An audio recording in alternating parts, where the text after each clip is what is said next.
On this episode of Beer, Blues, and BS, hey, there are thunderstorms outside, but it's okay because we're inside drinking some brews, talking about news. We got a little bit of talk about a controversy going on in the PGA Championship. I know, we're talking golf. How weird is that? The local geek is joining Kidder and I to talk a little bit about grilling some meat, smoking some meat. It's a great time. Tasty. It'll have your mouth watering. And yeah, we're going to talk about some other interesting things here and there. It's trust me. It'll be all right. It'll be fun. There'll be laughs. There'll be drinks. Somebody gets a skunky beer. Hey, what more could you ask for on a Friday night? But I will say, we're glad you're here and you're in a good place. Welcome to the show. It's Howard Blues and the Mark Kidder. Pour a cold beverage, porpoises, enjoy time with friends. Triple B! Well, the Triple B sucks. Okay? Oh, come on. Whatever, man. This is Beer, Blues, and BS. Online at beerbluesbs.com. Good evening, ladies and gentlemen, and welcome to Beer, Blues, and BS, the podcast that's as dangerous as a monkey with a handgun. I'm your host, Howard Blues, here, as always, with my co-host, the man, the myth, the legend, the Mark Kidder. Kidder, how you doing tonight? Who the hell gave that monkey a gun? I mean, I'm sure that, he found it somewhere. Who leaves guns laying around? I mean, there are clumsy, stupid people in the world. Where are they? Because I would like more guns. I would like more additional guns. Can we get help with that?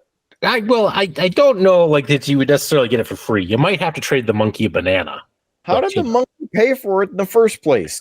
I'm telling you, the monkey getting him for free. I don't want to pay the monkey anything. I'm not going to get into a fight with a monkey. Monkey can go monkey see, monkey do elsewhere. I mean, the monkey probably stole it. I mean, monkeys do tend to steal things. So the monkey's a thieving bastard. Who's now armed, yes. Take the shot. It's going to be a feisty one. Welcome to the show. Yeah, he's Howard Blues. I'm Mark Kidder. It's another night, and thank the Lord in heaven or whatever mystical spirits you believe in, the local geek has joined us to not only bring us entertainment, but probably alcohol. Local geek, how you doing? Hey guys, doing pretty good. No monkeys around here with guns, thankfully, but I'm wondering if maybe the armor of the Triple B might have armed him. No, definitely not. He believes, JS believes in educational weaponization. What if he was trying to educate the monkey? What kind of pornography are you trying to show off, Howard? The camera blurred itself. See, monkey with a gun. That looks like a monkey on a hoe. I mean, she's a pirate. And she's married. So you're saying she's a hooker? Well, no, I mean... Oh, she's a married hooker. What? This is going to be a feisty show. I'm not sober enough for this. That's I didn't get my pre-show keg. But I see. Well, in that case, hey, we'll find out more about how everybody's week is. But first, let's get to everybody's favorite segment, the segment that will bring Mark to a dull rage. And that is What's on Tap. And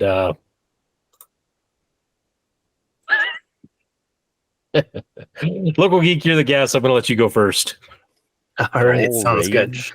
So I'm going to actually have one that was on the episode that came out this week. I believe Kidder had.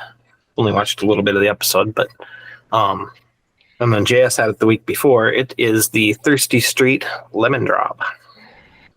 And it's been very well reviewed by both of them, so I'm looking forward to this one. Not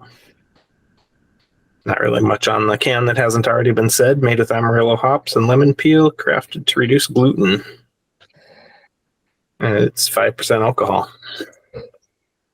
Ooh, the lemon is really strong on that. It's nice and sour. I like that one. That's really good. I'm gonna give that like a 4.8. Nice.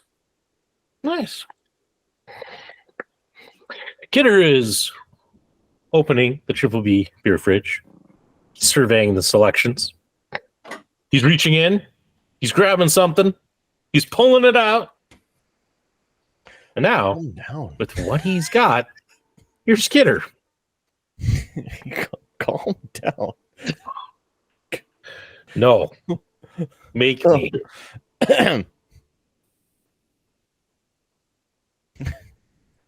Well, apparently, if somebody can train a monkey to have a gun, I'll be able to train said monkey to come find you. This is apparently from Quirk Tales, and it's a pineapple breeze, 5.9% alcohol by volume. It's a 12 fluid ounce glass jar or bottle, if you will. It's from Boulevard Brewing Company, boulevard.com. Brewed and bottled by Boulevard Brewing Company, Kansas City, Missouri. Please enjoy by maybe it's 1/12/24. Hopefully it's 12/1/24. I don't know. There's floaters in it, so that's kind of concerning. You can see him floating in there. I think JS mentioned the same thing when he had it. Yeah. So that's interesting. Government warning. Do not litter. Howard, don't litter. I'll try not to. Thank you for your consideration. Are you gluing things, Howard? Yes, I am. Things that I will. Then. What was that? So this should be a fun episode then. Well, we'll see. I'm mostly gluing things kind of out of annoyance, and I don't know. I have some figures that I'm like not 100% thrilled or excited with, and they're like partially assembled. So it's like I want to just get them done so that they're off my desk. But to get them done, that means I'm just going to skip scraping all the mold lines, which means that future Howard will eventually curse past Howard when he looks at these and goes, why the hell didn't I scrape the mold lines on these? How's the beverage, Kidder? They went too breezy with the cherry. Ooh. It seems like there's a cherry additive in this. There's a good pineapple note on it, but then there's also a taste of coconut. Like, it's supposed to be a pina colada in a jar, glass, bottle. I don't like coconut. Yeah, it was surprised to me that you picked up a pina colada drink. It says pineapple.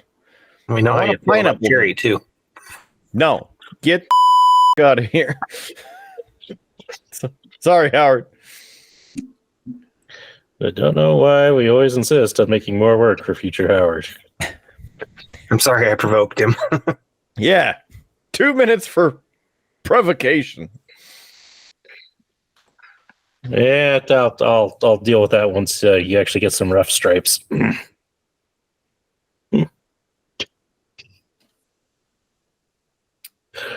I can be feisty too.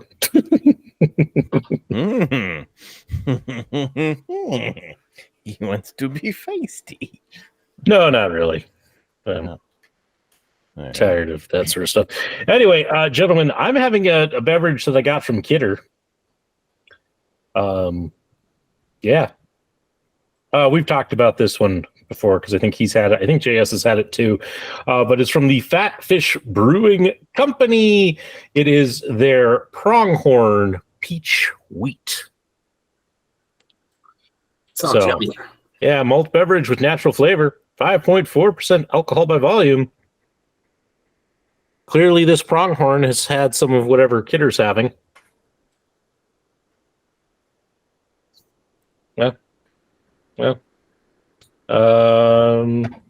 Yeah, that's about all that's on here. We're sharing, so we'll open it up. Crack into it.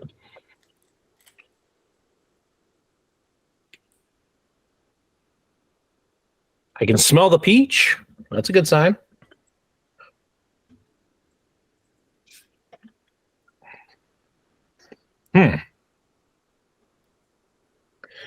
That's interesting. It is a very weedy beer with like a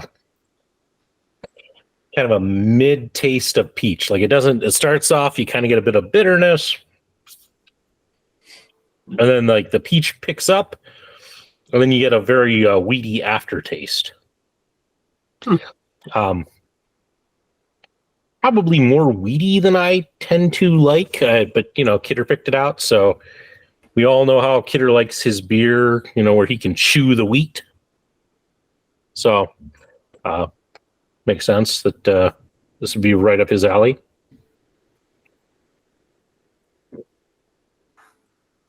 It's not bad. It's not bad. I'd probably give this like a 3.6.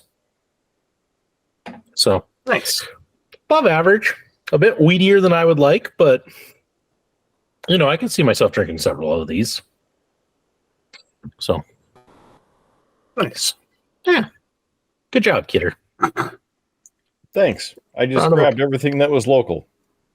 I kind of figured that's what happened. So, which makes it a shame. I'm going through Dickinson tomorrow, and I could have picked up some more, but since you grabbed all the local stuff, no, I didn't grab all of it. I'm not that rich. Oh, come on. You make those big radio bucks. Like this show. This isn't radio. I did almost grab one from that brewery myself, but I decided on the lemon drop because of how well reviewed it had been. If we have a third, I might grab the one I got in there. Yeah, I probably won't go for a third, just because, again, I have to get up tomorrow. But I thought about the lemon drop, but I'm going to save that for the next night I'm parent in charge. That'll be a good one, because it's the bigger beer, the pint. I can enjoy it all show. And it's been well reviewed, so you'll enjoy the one you have, or at least presumably. Yeah, you'd think that, but I don't know. I do tend to have some slightly different tastes than others on this show, so hard to say. But I'm looking forward to it. I really am. I'm excited about that one. Probably one of the more exciting things in my fridge at the moment. Nice. So, yeah. Good stuff.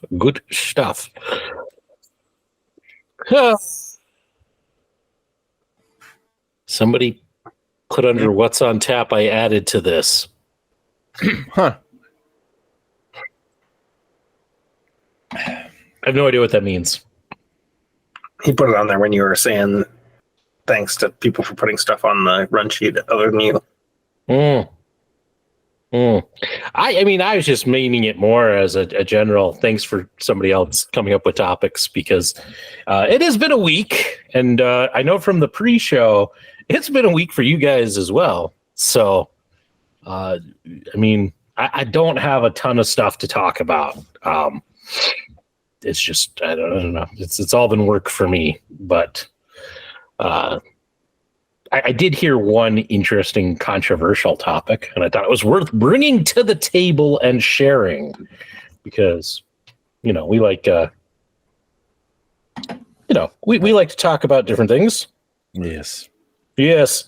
And, we like especially stuff with a bit of controversy. And this has to do with everybody's favorite sport. Golf.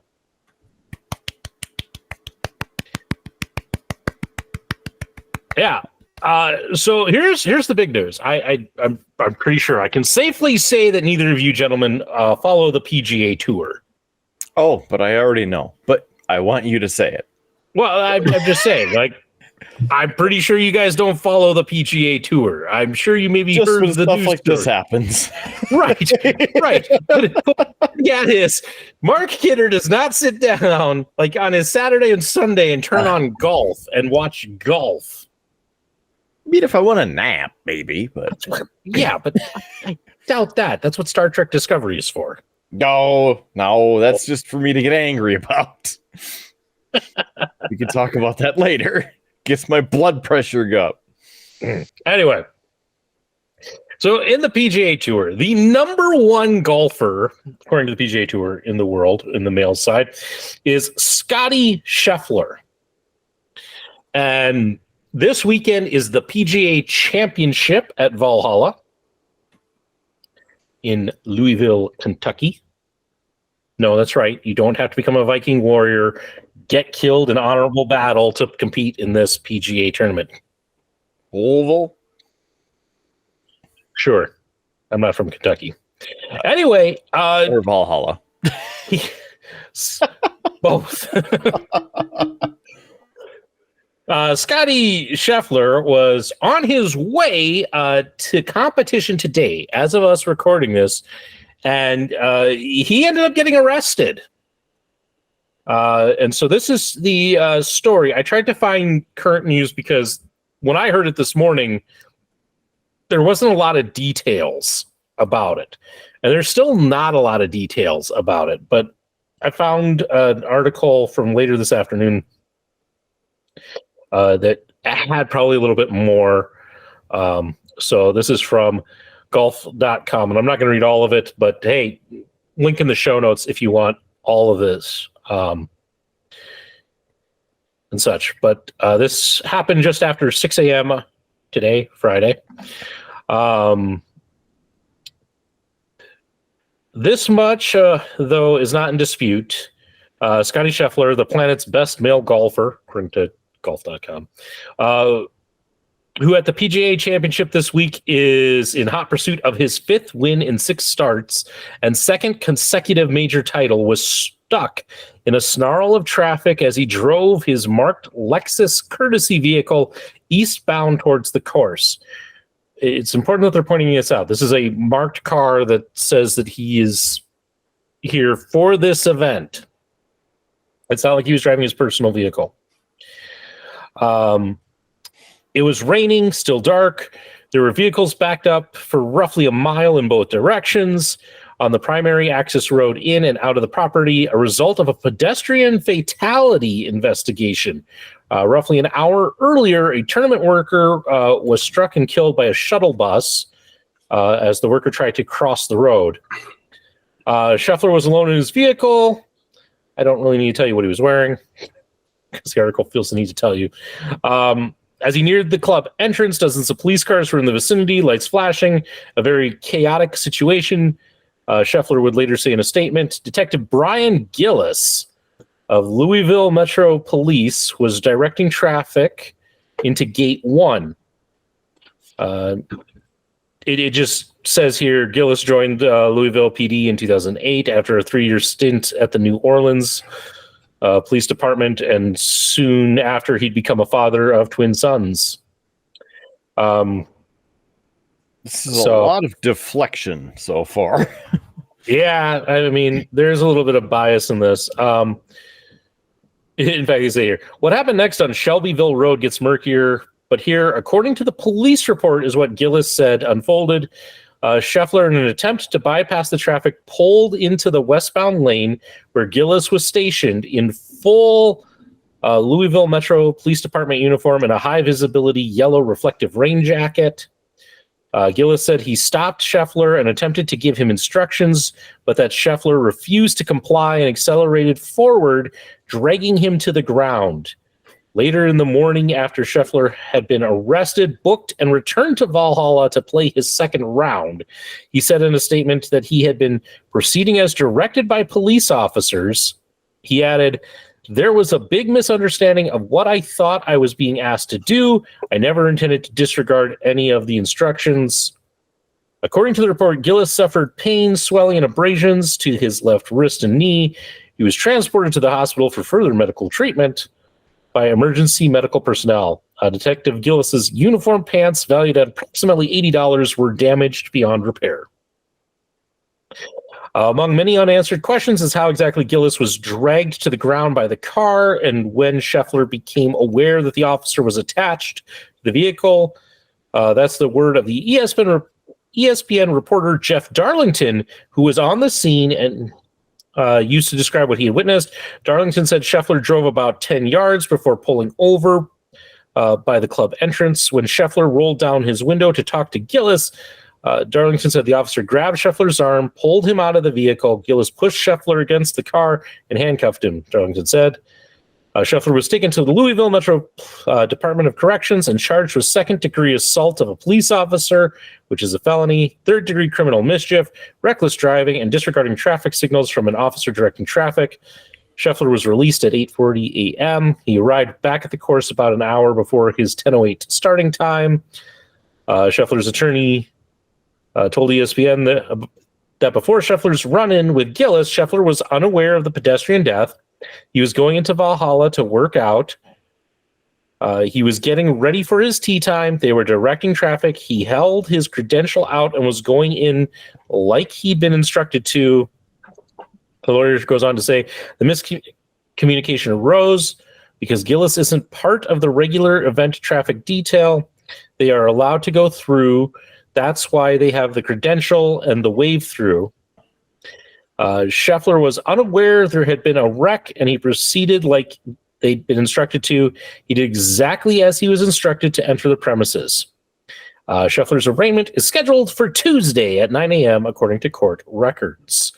So that is the story as it is unfold. We will probably hear more in the weeks to come. But, gentlemen, any thoughts or impressions upon hearing this incident?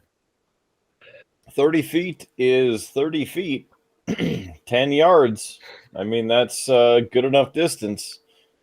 It's enough for a pedestrian to get killed. And especially if the window was down and this individual was not listening, he is absolutely guilty. If he did not follow the directions, because it doesn't matter, I guess, if you're a pro golfer or if you're one of us, you gotta actually listen. Choices have consequences. Yeah, it'll be really interesting to see how this plays out. I want to know more. And, you know, I'm not discounting anybody's story. But as anybody will tell you, there's always like multiple sides of the story. Story A, story B, and the truth lies somewhere in between. So I just want to hear more. But I mean, there's clearly some things. There's clearly an officer got dragged. Like, we know that. So there's clearly something wrong that has occurred. You know. So what did Scheffler hear? What did he believe the directions were? You know, I'm interested to see how this all plays out. So, right now, the last I saw, he's tied for third place this weekend. So that was, I believe, after today's play. So he's tied for third. So he's still in striking distance of winning the PGA Championship. So you could get a very interesting situation where you win the PGA Championship on Sunday and then appear in court Tuesday. So I'm just glad that at least in their interaction, nobody was seriously hurt or killed. Yep. That's at least the good news. But it is sad about the worker who was struck by the bus earlier. Yes. That's unfortunate. So, but yeah. So hey, some golf controversy. Mm-hmm. Otherwise, I mean, I haven't been following the app since we're talking sports, Kidder. But I hear we're not doing well. Tonight's do or die at 0-0, 2:40 left in the first. All right. We'll either be celebrating or crying at the end of this episode. Which, stay tuned and find out. The Timberwolves won last tonight, then final Game 7 Sunday for the series. Yeah, I'm surprised. We've had kind of a harder time with the Stars than I was expecting. Yes. So, hopefully we turn it around and such. Yes, as I mentioned, the Timberwolves won last night to stay in it. They are also on the brink of elimination. So, yeah, I only bring it up because we talked about them earlier and how they were the first Minnesota professional team to have a sweep in the playoffs, and now they might be out in round 2. So, and just when they had kind of like all the national press saying, yeah, I could go for the Wolves to win it. I think they could do it. So, we'll see. See how it goes. But I think that's enough sports banter. So, somebody wants to bring up the mystery shots from last week. Oh, no, not from last week. You guys have an offer on the table from my friend Big Bada Boom for some additional mystery shots that might be up Kidder's alley. Oh, boy. I don't know. I'm kind of turned off of the whole mystery shots after last week. Barbecue whiskey, huh? It's not quite a mystery, but I mean that might be something. It tastes like whiskey that you drain some ribs into. Does the mystery shot come with ribs? No. Local Geek, how could you let us down? It's a perfect opportunity to go, yes, I will Kidder and make some smoked ribs with a lot of barbecue sauce with a homemade secret recipe that's got some St. Louis style with a little zip. And nope. I will say this stuff would make a very good barbecue sauce. Like on some ribs. Right. Yeah. Mm-hmm. As I see how this goes. You know, I'll say this. I'd be willing to give it a try. Because I'll try anything once. For some reason. So, philosophy.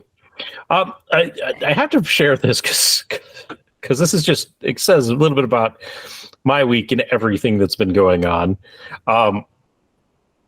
You know, there were several comments that I saw both in when we set up Local Geek joining us tonight and on the episode that came out. And apparently, Kidder, at some point we banned Local Geek from this show. But I have no recollection of this.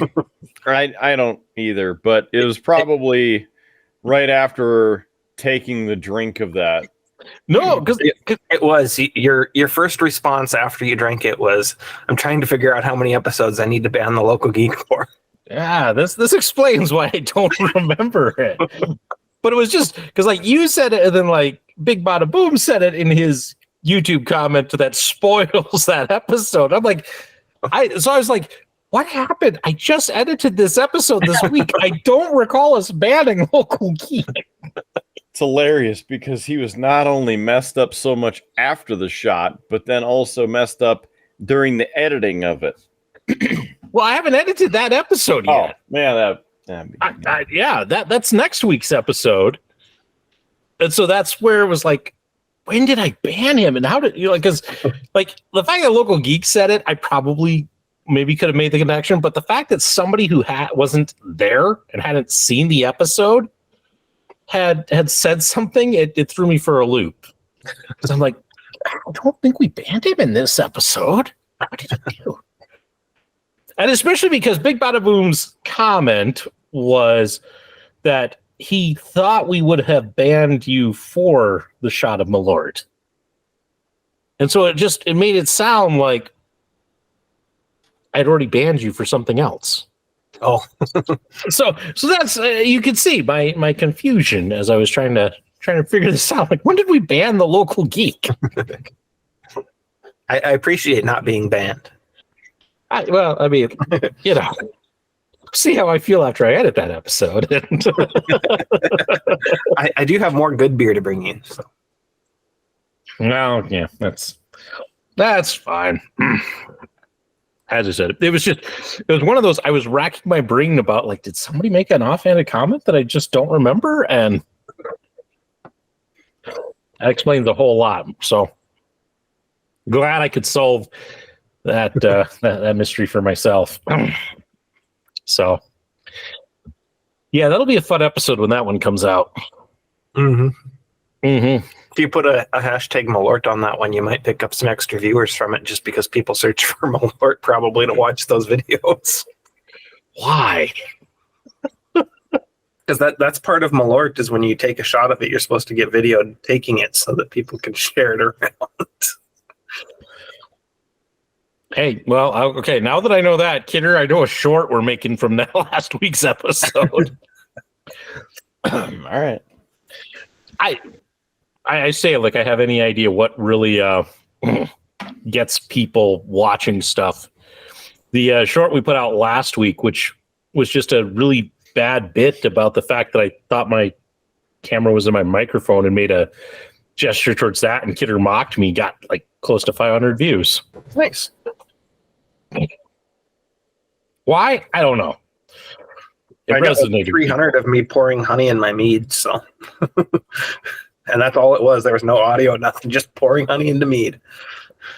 Well, clearly local geek is better at this than I am.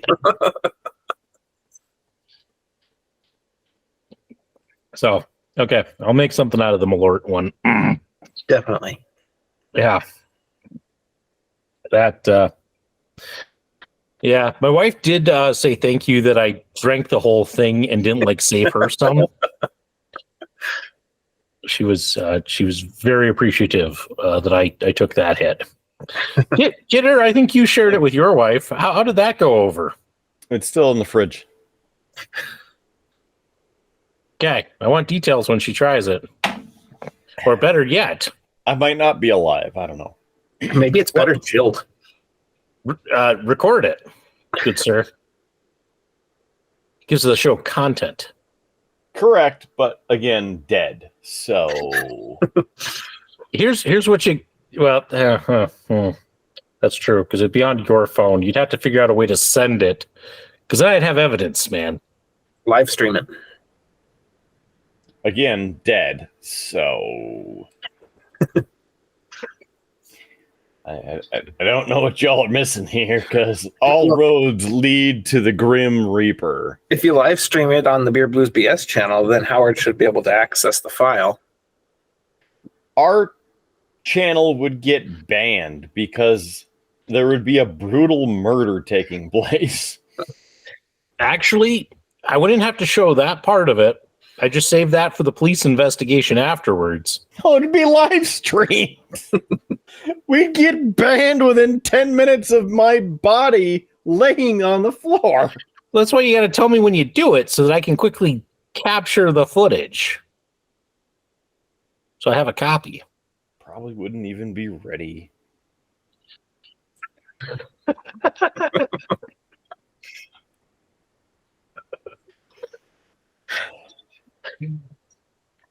I'm trying, but yeah. You know what you got to do, okay? Survive? Well, yes. That would be part of it. Here's what you do. You have to give it to her while you're outside. You're in your car. It's started, ready to go. You hand it to her out the window. You record her take the shot, and then as soon as she comes at you, you just drive away.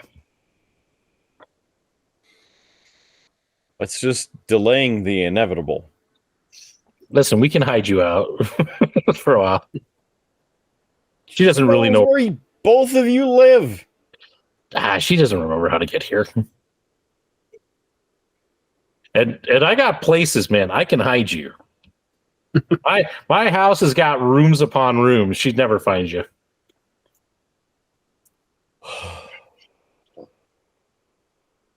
I don't feel safe in this plan. What would make you feel safer? You need to just quickly hire Murder Bird Protection Agency. It's been a while since that one came up. Yeah, I don't think that YouTube likes it when we use the phrase murder bird, and I think... Well, there's been a lot of murder mentioned in the past 5 minutes here. Maybe if we marked ourselves as a true crime podcast, maybe that would... Yeah, put like a sepia filter over the whole thing and then make people watch and be confused. I mean, we would get viewers for a while because true crime is huge right now. But people would probably be the whole time like, "Where's the actual crime talk?" This show, it's just three guys drinking beer. Where was the crime? This show, yeah, it's a good one though, Local Geek. You're very rustic. Although I think the cacti may be a bit radioactive, judging by the green hue on your face. Might be. It's just an impressive showing of the Aurora Borealis at this time of night.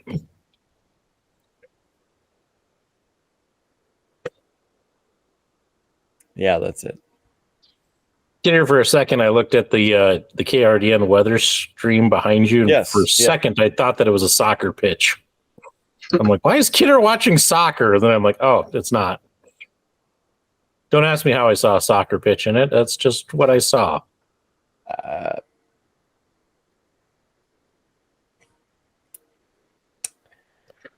Okay. It's been I am not vocally lubricated enough for this. Forget that you're at that point, and I picked up on that hint. I don't know if the Local Geek is in that same position. I'm pretty close. Well, in that case, ladies and gentlemen, allow me to introduce everybody's second favorite segment of the show, and that is What's on Tap? Round 2. Drink! And, since Kidder made a big deal about it, Kidder, you can go first. Have a drink. Why? Because I said you could. But why? Because I said so.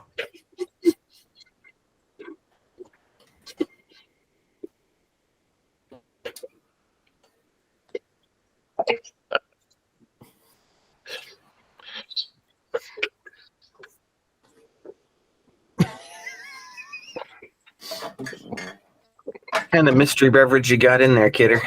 I'm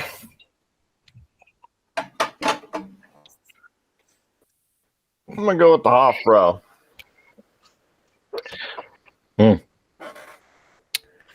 Hofbräu München. The Hofbräu original. I think I had one of these before. It's 5.1% alcohol by volume. It is beer. Hofbräu House of America imported.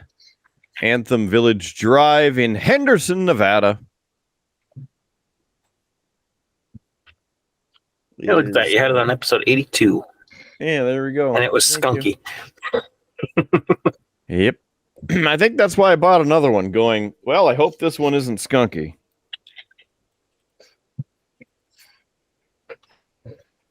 And don't know how to read the label on here for, the timestamp or whatever. So here goes nothing.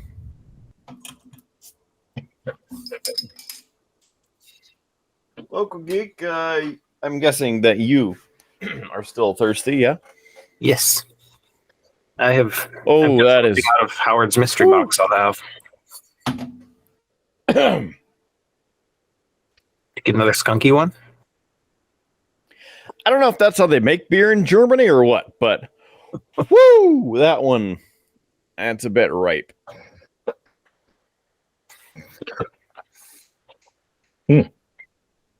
Interesting. Here, just a quick question before we find out what Local Geek is having. But what would you say? How many IPAs could you do in a single show? 0. I know you can do more than 0. But why? Why? Because I'm really big on this idea of August being IPA Appreciation Month.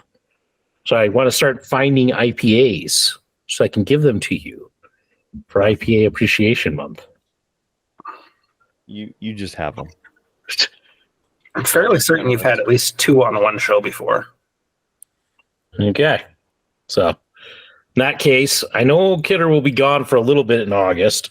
So we'll have to get him at least 6 IPAs.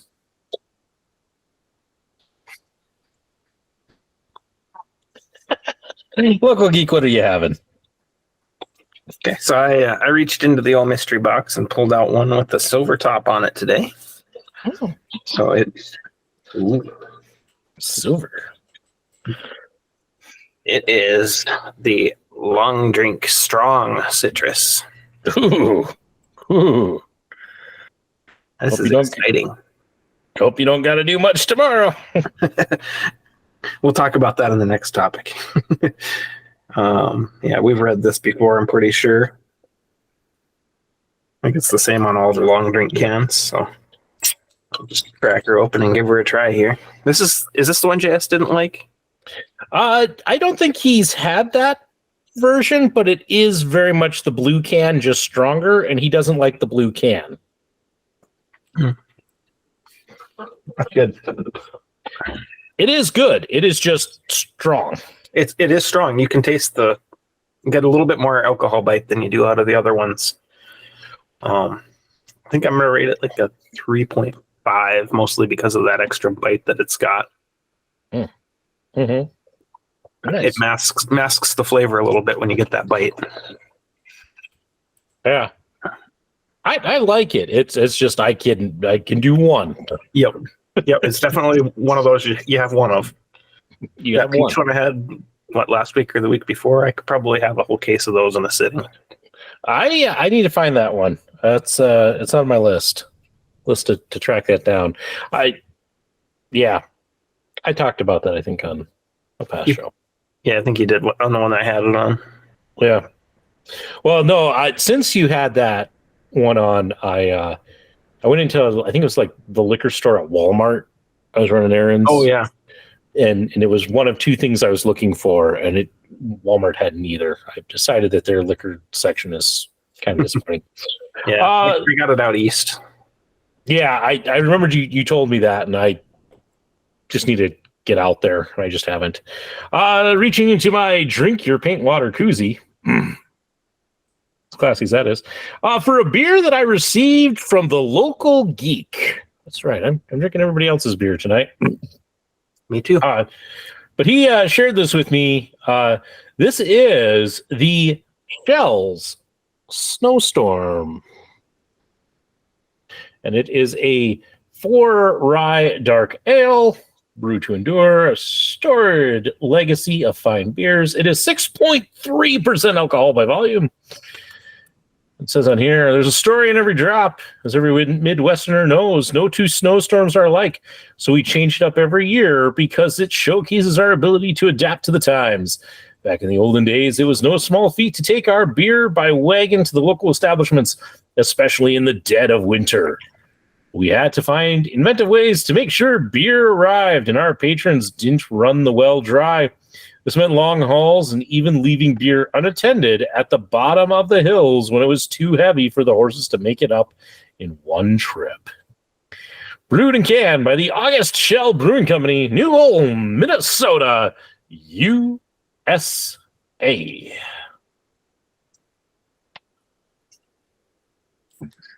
So, Local Geek, thank you for sharing this one for me, because I did not end up getting the Snowstorm on my own this year.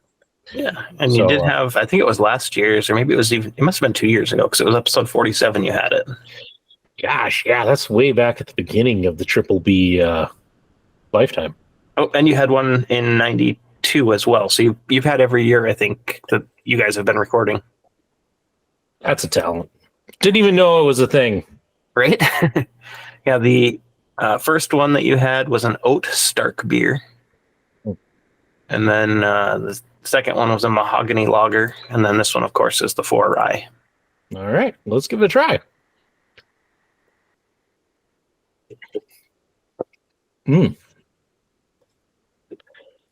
Well, that is a delicious dark beer. Yeah, it is a very heavy beer. Yes. I am picking up on that. It definitely has some really nice notes there on the end. That's going to be an enjoyable beer for me to sip the rest of this show. A rating? I'd probably give this a 4. Again, don't know that I could drink a whole bunch of these all at once, but it's enjoyable.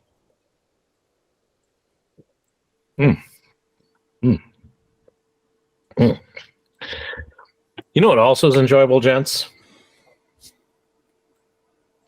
What's that? Dad jokes of the week. That's right. Might as well get this segment out of the way. For those who don't know, this is a segment that I have started since Christmas. Kidder absolutely despises, but we do it anyway. I read 4 dad jokes out of this book. Some are good, some are bad, some are dark, but you get 4 jokes every week. Sometimes a bonus 5th one if somebody else has one. But for you when you're done. Oh, good. You're getting a bonus one this week, folks. So your first joke of the night. I can't believe people are still making Friends references 15 years after the show ended. No one told me life was going to be this way.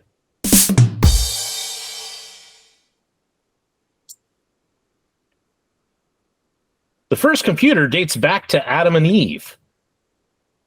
It was an apple with limited memory, just 1 bite, and then everything crashed. I like that one. That was a good one. I still remember the last thing my grandfather said before kicking the bucket.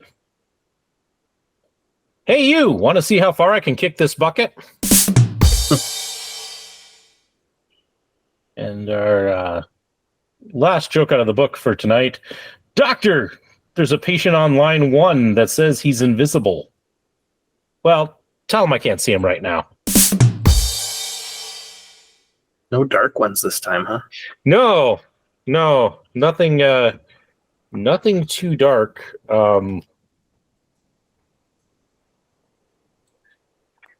That'll be an interesting joke next week. I got the punchline of something, and I don't know how I feel about it.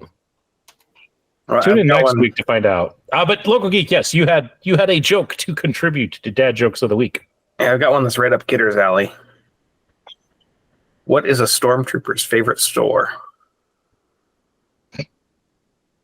The one next to Target. Yep.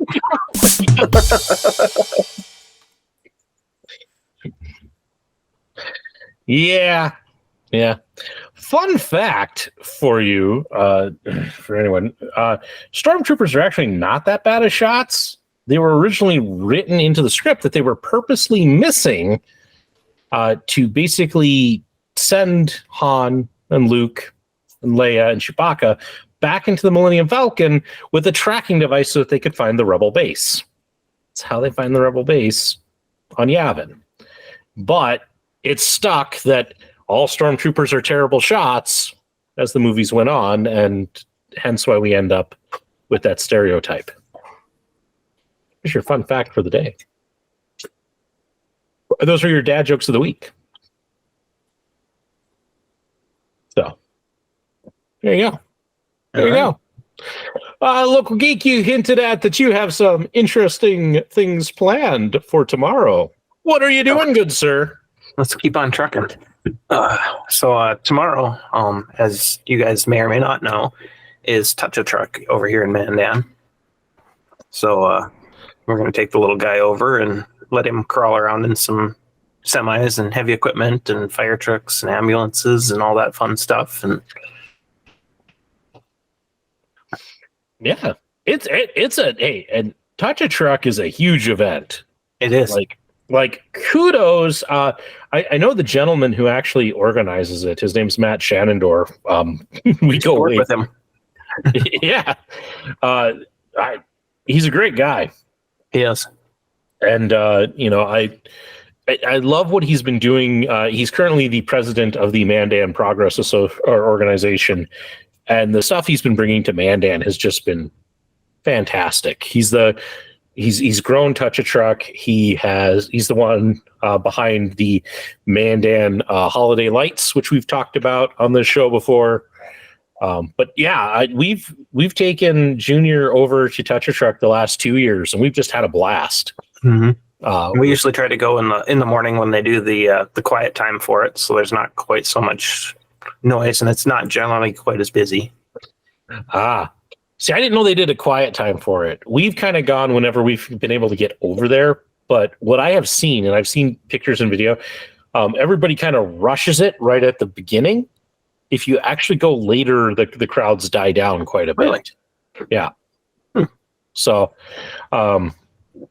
that's just something that we've noticed as we've done it. I will not get to go tomorrow. I'm going to be in Medora training staff how to do tours at the chateau.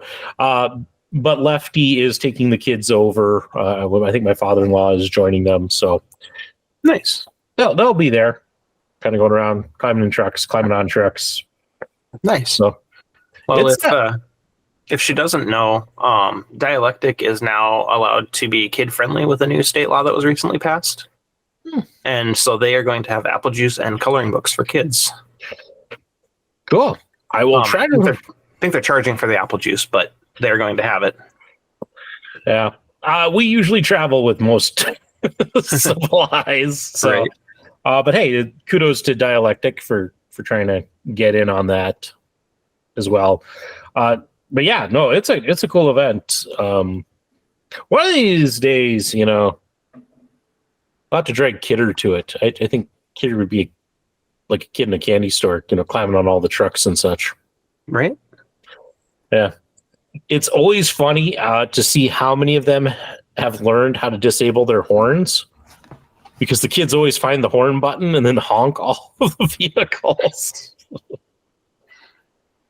It's fun times. Yes. So no, good. Well, enjoy the event.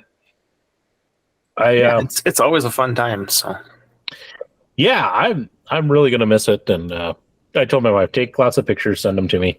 So she'll definitely be having far more fun than I will.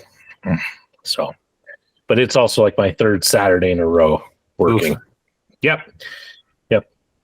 Third week of 6 days. So at least it's a site that's near and dear to your heart. Yeah, I mean, listen, I love all my sites. I really do. They're all different for different reasons. But the Chateau is the one that got me into this business. I have a fantastic site supervisor out there. It's her first year, but she's just so excited about the site, and it's great. Cool. She's got a great enthusiasm about it. And so far showing a really great mindset for like trying to find ways to engage everybody who comes. So she's been thinking about, how do we make this more interesting for kids? How do we develop programming like that? And just kudos. But it's her first season. She doesn't know how the site has traditionally done tours and things like that. So I told her I would come out and be that voice of experience, because really we don't have that out there. It's a fairly new staff. So it'll be fun. It will be enjoyable. I always like teaching, and this is teaching in a sense. Trying to trying to give off the wisdom of this is why and how I got to be as good at what I do, and try to make interpreters be as good as they can be. So it's fun, but it's just kind of like, yeah, it's the third weekend in a row I've been gone, and I just miss the family and doing stuff. I did get my lawn mowed, so yeah, whoop whoop. That's very exciting that you had your lawn mowed. I appreciate your enthusiasm, Kidder, about me doing lawn care. It touches me right here to know that you care. Yeah. Yeah. And for anybody who can't see through the sarcasm, the Avs scored. So, yeah. So, no, that's good. It's good. And I'm guessing, Local Geek, that you have the next topic, which is about smoking. Yeah. So I did an experiment last week, I think. I took some of that Alpine Touch cold smoke that me and you have both tried. I don't know if Kidder's gotten a chance to try it. And I put some oil and sprinkled that on top of some Cheez-Its, and then I smoked them. And they turned out extremely delicious. I mean, I like everything you're throwing down except the Cheez-Its. I mean, you could put it on whatever your favorite cracker is, and I also don't have a smoker, but that's besides the point. I've never been a fan of cheese crackers. Never. Don't like Cheez-Its. I don't like Goldfish. I don't.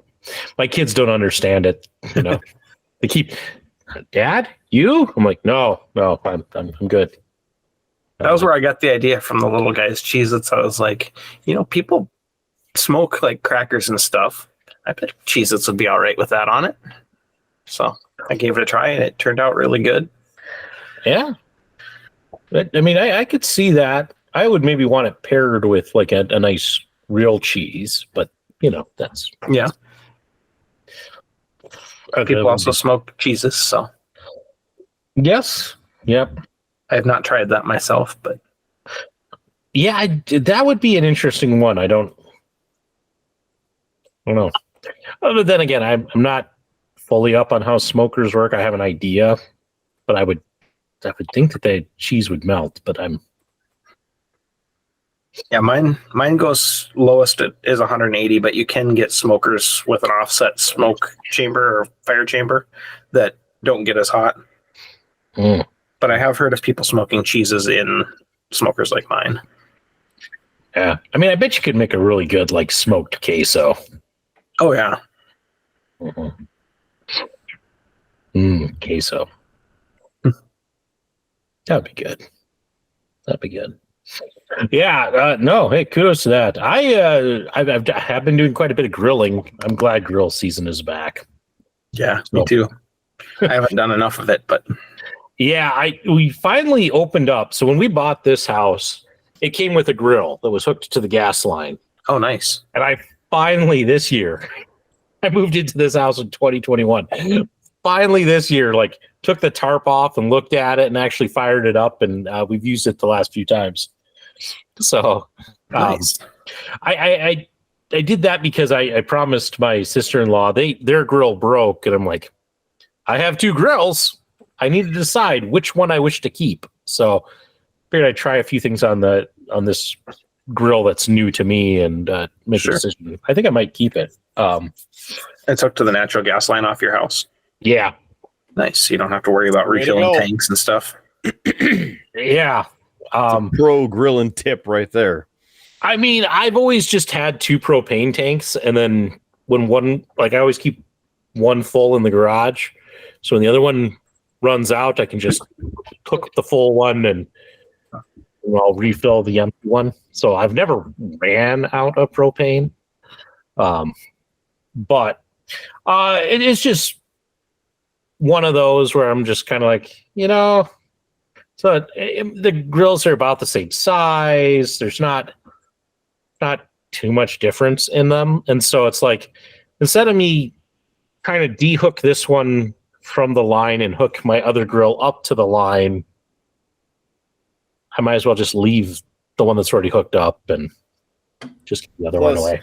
Something that you have to consider, your other grill that's a propane grill may not be made to handle the natural gas, because the natural gas grills are made slightly different because the natural gas burns at a hotter temperature than propane. That's a good point. So you have to have the LP to natural gas conversion. Yeah. Fun fact. So No, yeah. You're winning. Yeah. So there you go. But yeah, I actually just grilled on Mother's Day because I spent the first half of the day trying to catch up on yard work. Which my wife graciously allowed me to do on Mother's Day. I had promised her, I'm like, I will, because she's a big seafood fan. I'm like, I will make you something seafood if you wanted. And so she got a little seafood feast. I grilled up scallops and shrimp. I made her crab as well. So she had a smorgasbord, and so had fun with that. It's sounds delicious. It was pretty good. She was very happy with it. So had leftovers for the next day when she worked. So nice. I totally realize, hey, sometimes, I felt bad enough that it's like, well, I'm spending Mother's Day trying to do, housework. So I'll make it up one way or another. So you do what you do. Yep. We went out to Kobe's for Mother's Day, and I don't think any of us ordered it, but they had a steak and lobster combo on sale for a pretty good price. Yeah.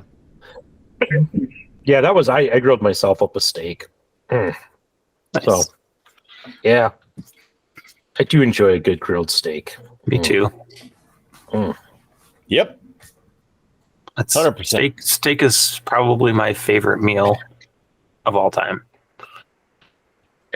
I don't know that it's my favorite meal of all time, but it's up there, I've always been like a big fan of like my mom's lasagna. Also good. Yeah. So that's a hard one to go. Ooh. The other one that my mom makes, she hasn't made it in a long time. It's a lot of work. She's got a enchilada casserole. Ooh. That is spectacular. I haven't made it in years because with Lefty being allergic to gluten, I haven't been able to do it. Did you do it with a corn tortilla instead for her? She's also allergic to corn. Oh. And to dairy, which pretty much wipes out the enchilada casserole. Yep. So it's okay. I survived. But yeah, those are some. Gosh, and we were just talking, and Kidder knows this because he's had it. We were just talking tonight with the kids that it's been a while since I've made, and I should make again, my grandma's hot German potato salad recipe, which is fantastic. Nice. For a hot potato salad. It's got bacon in it and onions. It's nice. Superb. So my wife's parents have a really good enchilada recipe too that it's been a little while since we've made, because they are a little bit of work, but I've contemplated doing those on my smoker too, and just adding that little extra kick to them. Yeah. How do you guys feel about smoked pepper? Like, you can buy smoked pepper and the little grinders and such. How do you guys feel about smoked pepper? Yes. I've never tried it, but it's probably good. I had a smoked salsa that was really good one time, so I would have been done with smoked peppers. Not pepper, but yeah, I almost exclusively use only smoked pepper now. Even when I have a recipe, it's like just calls for just black pepper. I'm like, nah, we're getting the smoked pepper out, putting that on there. So I like it. I'm a fan, but there's some good ones out there. I'm running low on mine. I need to reorder. Smoked paprika. Also, love that. Good stuff. There's also smoked salt out there. Ooh, I gotta find some of that.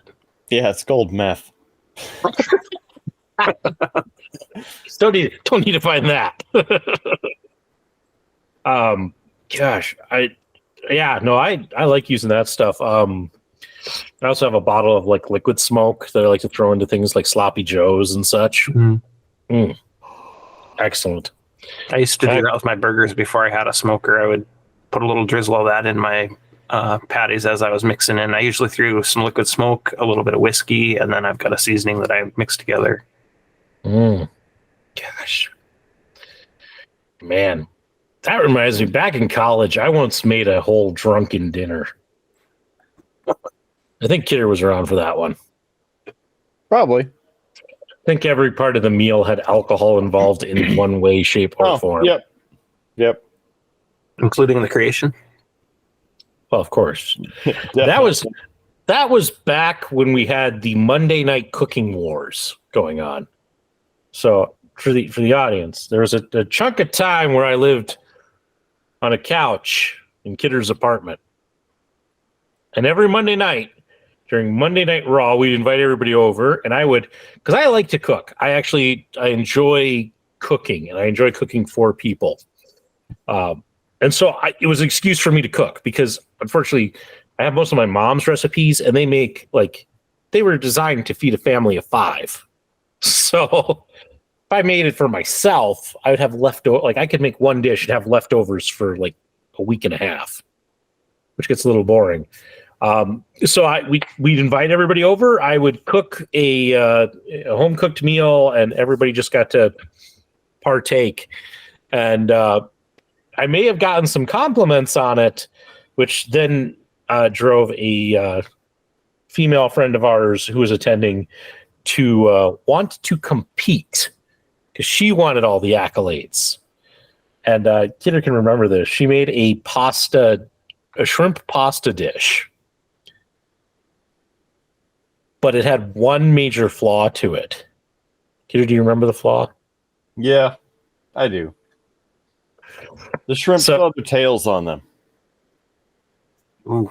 Yeah, so as you were eating this pasta dish, you'd get to the shrimp, and you'd have to then reach in and pick up this sauced shrimp, pull the tail off to eat it. I've made that comparison in a few other dishes that I've come across at restaurants or other dishes that people have made. Like, not as a slight, but like, hey, maybe next time take the 2 minutes and like take the tails off, because that would be cool, please. Because then, you don't end up with all the sauce on your hands, because you can eat it with a fork. And I got the response of, well, you can eat the tails. The tails aren't bad for you. I know I can eat the tails. I don't want to. Sorry, I just don't want to. Wow, how do you pick them out? Okay, I'm sorry that you're lazy. However, be better.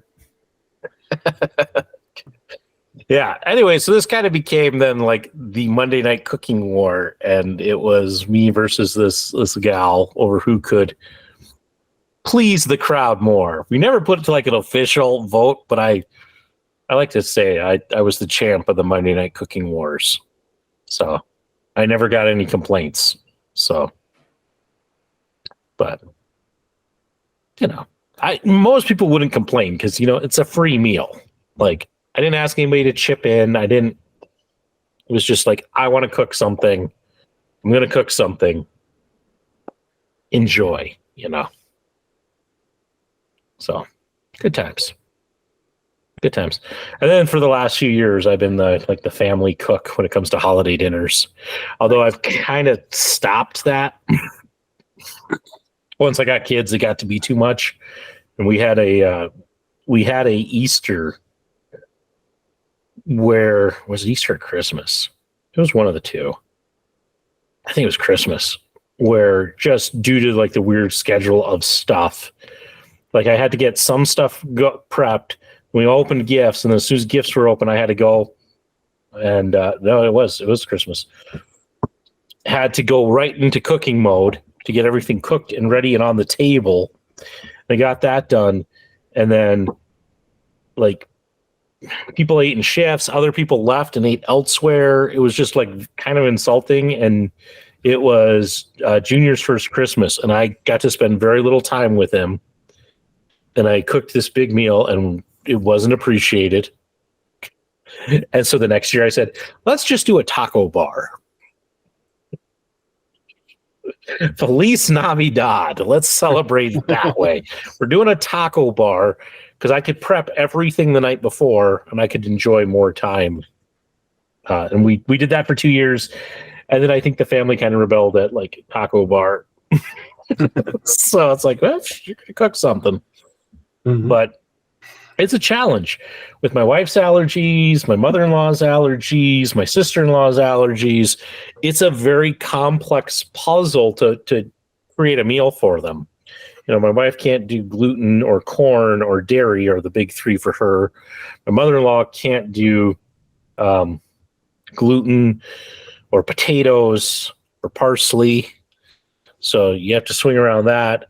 My sister-in-law can't do yeast and can't do turkey. So you're just kind of having to move everything around to try and make something work for everybody. Do you do a ham or prime rib for the primary main courses?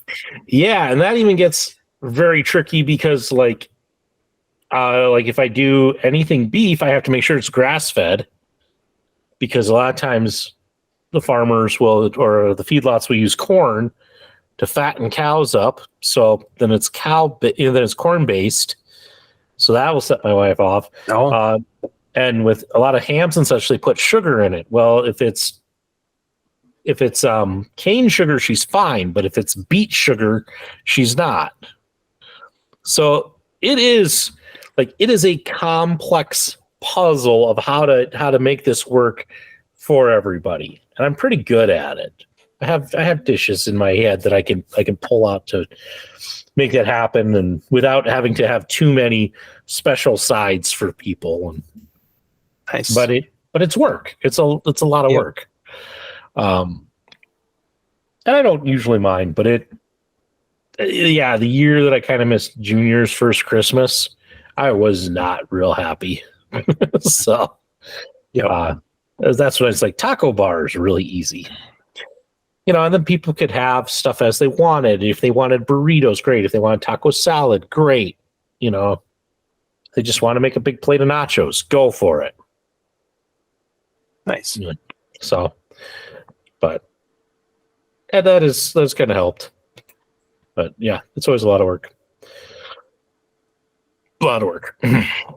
So. If you have plates in your head, you should probably get that checked. Did you ever hear, Kidder, about my dad and the plate in his head? Maybe.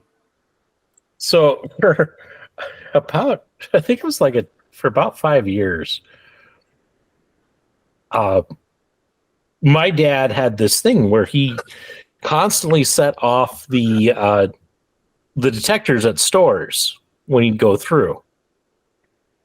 He had clearly had a tag hidden somewhere that he couldn't find, right? But anytime that he walked into a store like a Barnes & Noble, not that he went in there, but like Walmart, any place that has those, shoplifting defense, he'd set them off every time. And he got tired because, like, a lot of times it was him walking into the store and then security would come and, like, check. And he's like, well, I just walked in. He got to the point where he started telling people, he's like, I'm sorry, I got a plate in my head. which was a great way because he'd walk in like to Walmart and he'd set it off. The greeter would look at him and he's like, I'm sorry, I got a plate in my head. Oh, we're sorry. My dad doesn't have a plate in his head. Wasn't that like 20 years ago now? I mean, it was about 20 years ago. He eventually found the tag. Yeah, I think it was in like a fold in his wallet, but like in a really like nobody would have found this thing. So classic. Fun times. Yeah, I did use that line. I did at one time. I got a new winter coat, and it had a tag that I couldn't find for a bit. I don't know if somebody just like stuck it in a weird place. And I set off, the alarm and going into Barnes and Noble. And the lady really looked at me confused. And Kidder knows me. I don't really like to deal with people. So I just like, I'm sorry, I got a plate in my head. Oh, do you set off alarms off? I'm like, all the time. Oh, well, enjoy your books and we won't stop you when you leave. He's quite alarming, really. But I appreciate it. That was when you loaded your jacket up with books and walked out the door. Yeah. Not that I think actually the would. statute of limitations is passed on that one, so he probably doesn't want to say it would. Truthfully, or was it board games? Truthfully, I never had a desire to try and steal anything because, again, living embodiment to Charlie Brown. If somebody's going to get caught stealing, it's this guy. So, no. No. It's never tempted to do it because I was going to get caught. Yeah. That's why I don't speed on the interstate. Because who's going to get caught? Me. And knowing... Yeah. Well. We've told that other story, but yeah. No, I am incredibly unlucky and will get caught pulling off anything. So, but gents, I've seen Kidder yawn while we've been recording. I've seen the local geek yawn while we're recording. That is nature's sign that we've probably been talking for quite a while, and it's probably time that we wrap this show up. Yeah, I know. I made this transition different than I normally do. It happens. But anyway, Kidder, it's time for you, good sir, to share with us all of the plugs. Okay, well, don't buy this unless you get it in Germany, apparently. And no, after one sip, I determined that it was not drinkable because I would probably throw up. Mark that on the spreadsheet, local geek. I will. I did add the other one as dumped as well because I'm 99% sure that one was dumped. I just wanted to make sure in case you missed it, since it's a new stat for you to track. I think after I caught that last one, I think I got them all. If this was actually fresh, I would drink it. Unless German beer actually tastes that way, and then I would not drink it. I've had Hofbrau, and it's not a bad beer. I've had it on tap. So thank you for confirming my suspicions that this beer, even though it has been in the fridge since I got it and has not been that long since I acquired that beer, that it is another one that will bite the dust. Don't do that.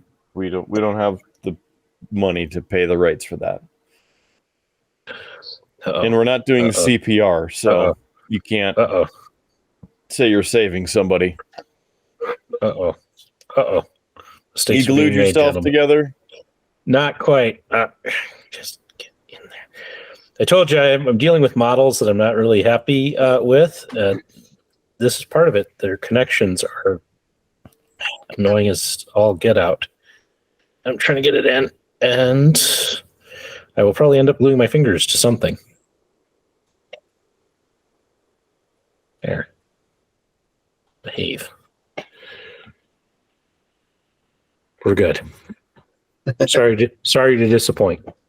A whole episode without gluing your fingers together. There's still time. I have at least one more set of arms like this that I have to try and do.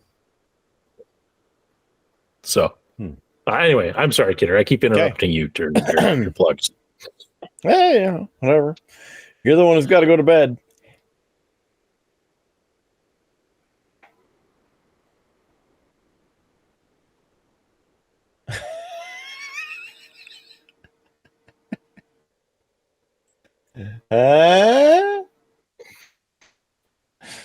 Okay. Buy some stuff from us, please. Beerbluesbs.com. Beerbluesbs.com. Please buy some stuff. We have shirts. We have pint glasses. We have signs. We have stickers. We have local geek merch. Basically. You do? Because you can put alcohol in it. So it's basically his merch.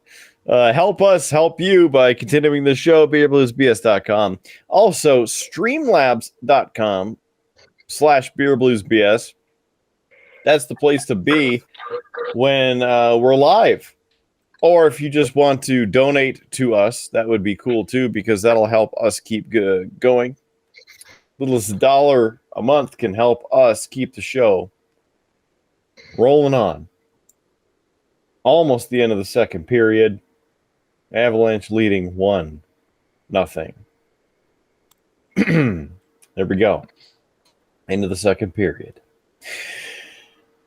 Lots of people. Ball Arena looks like it is packed to the rafters, and it would have been a fantastic night to be down there. So, again, streamlabs.com/beerbluesbs would be the perfect place to help us filter out the riffraff on this show. Beerbluesbs.com as well, of course. You can buy us a beer. We'll thank you for the beer. You buy us a round. We'll thank you for the round. We would love for you to help us help you get some more enjoyment in life in general. So to follow us, Facebook, we're there. Facebook.com/beerbluesbs. Facebook.com/beerbluesbs. Just search for Beer, Blues, and BS. And there we are. Also, Howard just saw. What? I was laughing at the local geek. Yeah, sure are. That's what he was referring to. He's made a couple of references so far. I was going to say something about monkeying around and then take it off and have you catch it on the editing instead. Yeah, I caught it. I caught it. Well, there it goes. Looks like you caught a figure, too. I have no idea what you're talking about. It's fine. Right. Instagram. You got the gram. Follow our photos. Just search for @BeerBluesBS. You can add us on there. Like the one guy who keeps wanting to do a wrestling watch-along. We don't have time for that. I'm sorry. So if you made it this far in the video, thanks for watching.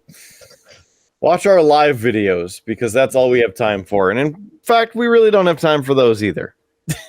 So please join us for those on Instagram and on Facebook. Then if you want to watch the episodes, these are on YouTube. Search for Beer, Blues, and BS. Or, of course, youtube.com/@BeerBluesBS or something like that. They kind of change it whenever they want. Just search for Beer, Blues, and BS on YouTube, and you will get this show. If you have the audio podcast preference, you're going on a road trip and you need company to take you from sea to shining sea, you can join us there as well on any of the audio platforms, including Spotify, Pandora, iHeartRadio, TuneIn, Stitcher, IMDb, Player FM, YouTube Podcasts, Google Podcasts, Apple Podcasts, Amazon Podcasts. We're all over the place, including Podbean. And we would love for you, yes, you, to join us like JS Gunslinger did all the way across this fine country. You can do it too, and that'd be all right. Beer Blues NBS is search us on your podcast service of choice because we're probably on there. And please subscribe for free. Because how awesome is that? The show's free. We should start charging for this. Maybe that's why we're not making money. But there's that. All right. That's pretty much everything about everything and merchandise and things. So, Local Geek, final thought. Yeah. So I ordered a copy of Super Mario Wonder middle of last week, because they had it on sale for $45, which is a pretty decent discount for a fairly new game like that from the Walmart, and it came with free 3-day shipping. So I was like, great, it'll be here by the weekend.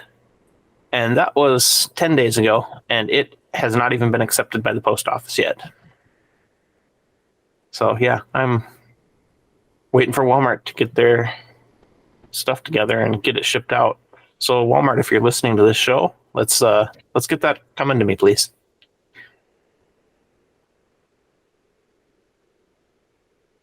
And if you, of course, would like to sponsor us, Walmart, where you can get pretty much anything under the sun, that would be cool too.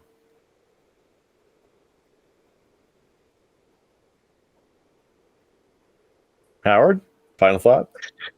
Not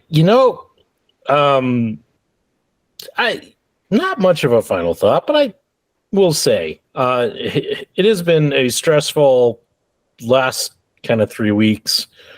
I don't expect next week to be any better. But I just got to say, I enjoy, gentlemen, our time together, the jokes we've been able to tell, the strange brews, and even the punishment that was a shot of Malort.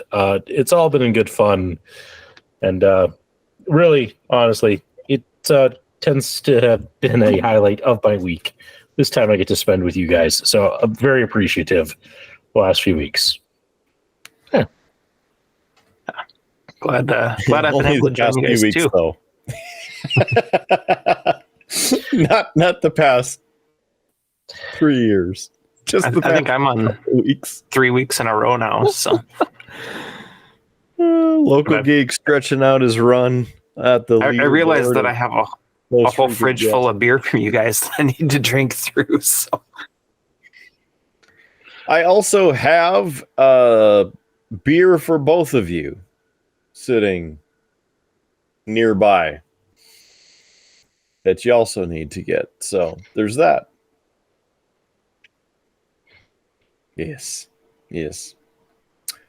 All right. Well, no more final thoughts. Time to wrap this thing up. So for the Local Geek, brewmaster of the Triple B, for Howard Blues, co-host of the most, I am the man, the myth, legend, Mark Kidder. Thank you for being here for this and every episode of Beer, Blues, and BS. Remember, there's free beer tomorrow.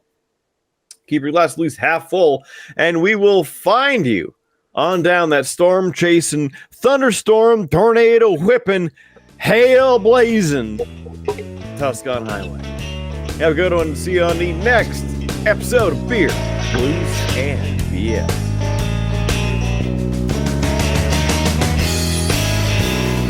You have been listening to a UA production of Beer, Blues, and BS.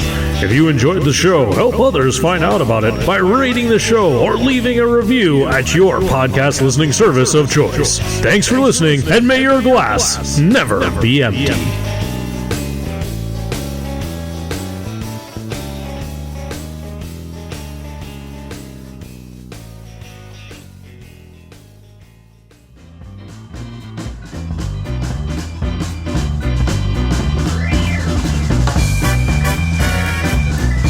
UA Productions presents A Glimpse Behind the Curtain.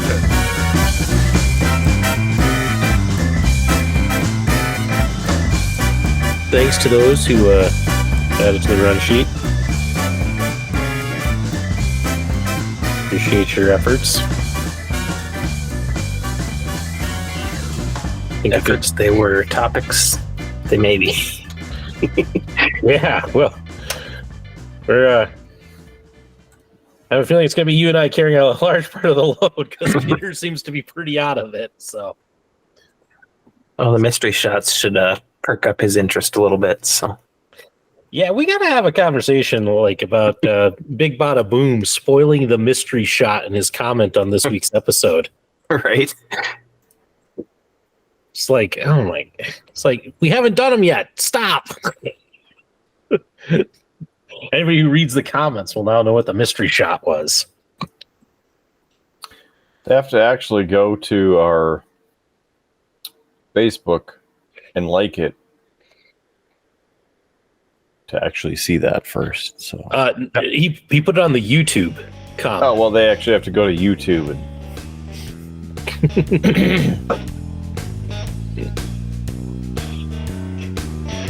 So clearly we need Local Geek. After this, you need to go on and make like at least like 30 comments on the episode and drive his post down. Don't you guys have the ability to hide comments? I mean, we probably do, but I'm not going to sit and figure out how to do that. I got enough stuff to do.